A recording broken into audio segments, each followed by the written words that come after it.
raya dan di alam semesta. La ilaha illallah Muhammadur Rasulullah sallallahu alaihi wasallam. Satu-satunya Tuhan adalah Allah, la ilaha illallah. Tapi lihat bagaimana Allah mengajarkan kepada hamba-hambanya, bagaimana Allah mengajarkan kepada manusia dan jin.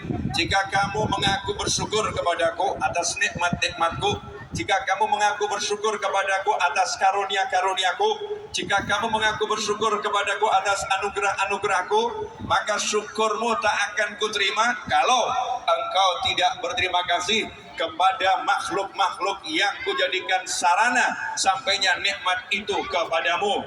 Kalau kamu tidak berterima kasih kepada manusia-manusia yang aku pilih untuk menjadi jalaran sarana sampainya nikmat itu kepadamu. Karena itu ikhwani rahimakumullah, Allah mengajarkan kita terima kasih kepada manusia-manusia yang baik kepada kita, terutama nomor satu Nabi Muhammad sallallahu alaihi wasallam. Makanya kita diajarkan oleh para kiai, oleh para habaib untuk membaca jazahullah anna sayyidina Muhammadan anna khairan ma huwa ahluh, atau yang semacam itu. Semoga Allah membalas kebaikan Nabi Muhammad sallallahu alaihi wasallam dengan kebaikan yang tanpa henti. Kenapa? Karena kita bisa kenal Allah melalui Nabi Muhammad sallallahu alaihi wasallam. Kita bisa mengerti mana yang benar-benar baik dan mana yang benar-benar buruk melalui Nabi Muhammad sallallahu alaihi wasallam. Dan bahkan saat ini berbeda suku, berbeda negara, berbeda warna kulit, berbeda bahasa, apapun beda semuanya, menjadi saudara karena diajarkan bersaudara lewat Islam oleh Nabi Muhammad sallallahu alaihi wasallam.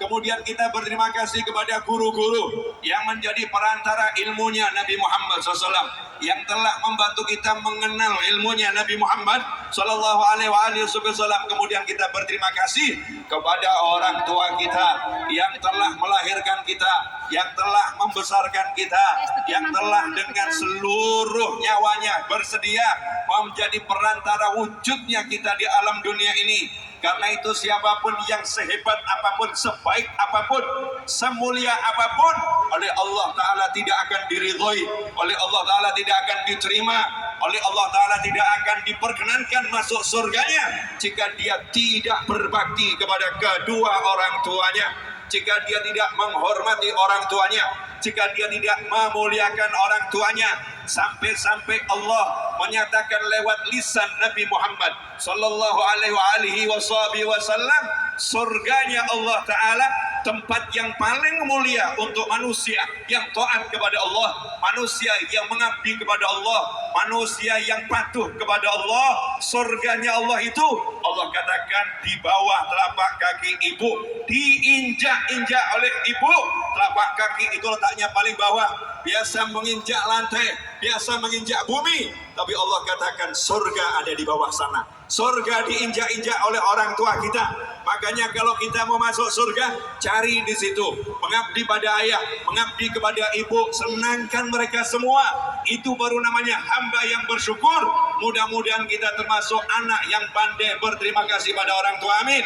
Mudah-mudahan kita tercatat sebagai anak yang berbakti kepada orang tua, amin. Karena Rasul menyatakan ridullah fi ridhal walidain wa suhtullah fi suhtil walidain. Ridhonya Allah bergantung ridhonya orang tua, murkanya Allah bergantung murkanya orang tua. Wa in kana kafiran, meskipun orang tuanya kafir, orang tuanya belum beriman kepada Allah, orang tuanya belum beriman pada Nabi Muhammad sallallahu alaihi wasallam, Islam mengajarkan anak tetap harus menghormati orang tuanya, anak tetap harus memuliakan orang tuanya, anak tetap harus melayani orang tuanya, anak tetap harus menghormati orang tuanya, anak tetap harus menyayangi orang tuanya selama tidak diperintahkan untuk maksiat kepada Allah Subhanahu wa ta'ala. La ta'ata li makhluqin fi maksiatil khaliq. Kita enggak boleh taat kepada makhluk modelnya seperti apapun, kedudukannya seperti apapun, kalau disuruh bermaksiat kepada Allah Subhanahu wa ta'ala. Itu pun cara nolaknya untuk orang tua harus dengan yang halus, lemah lembut, penuh kasih sayang. bukan dengan penentangan, bukan dengan kekasaran. Kenapa? Karena dia adalah orang tua kita. Bahkan dikatakan dalam sebuah riwayat, doaul walidain, doanya kedua orang tua untuk anaknya, khusus orang tua untuk anak, tidak akan ditolak oleh Allah Ta'ala, langsung nembus 7 lapis langit, langsung diterima oleh Allah Ta'ala.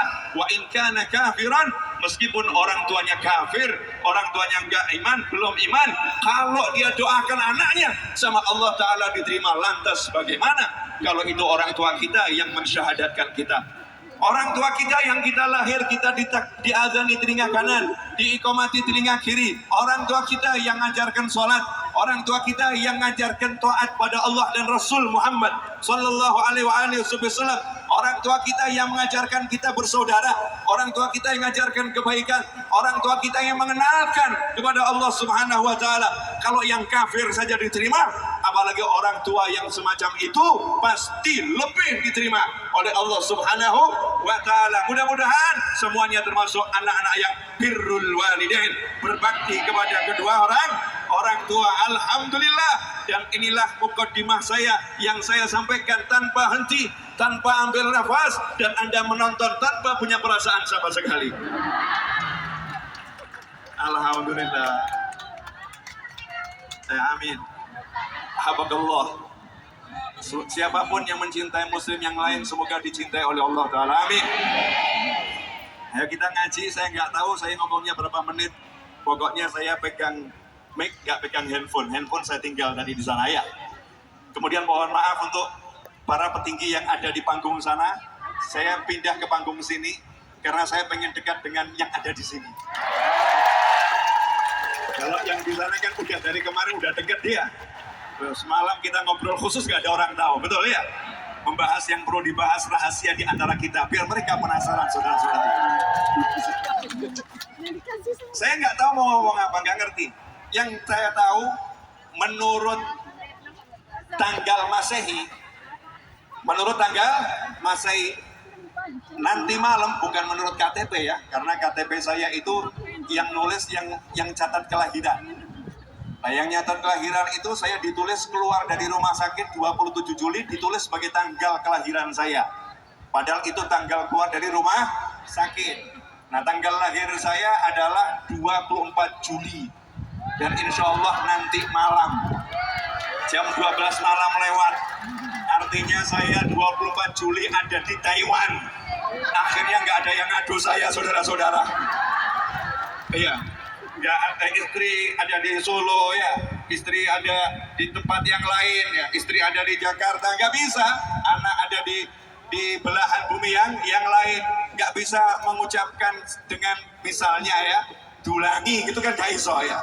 Kenapa? Saya ada di Taiwan, tapi saya nggak berharap didulangi Anda semua saudara-saudara, karena bisa pingsan, ini bukan didulangi namanya.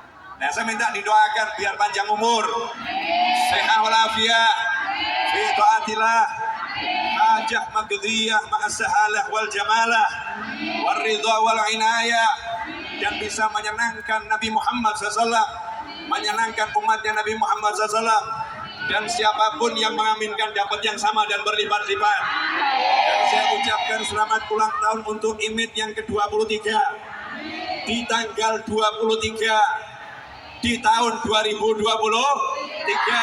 Mudah-mudahan ulang tahun IMID yang ke-23 menjadikan IMID semakin manfaat, menyenangkan, mempersatukan, mengayomi, menyejukkan, memfasilitasi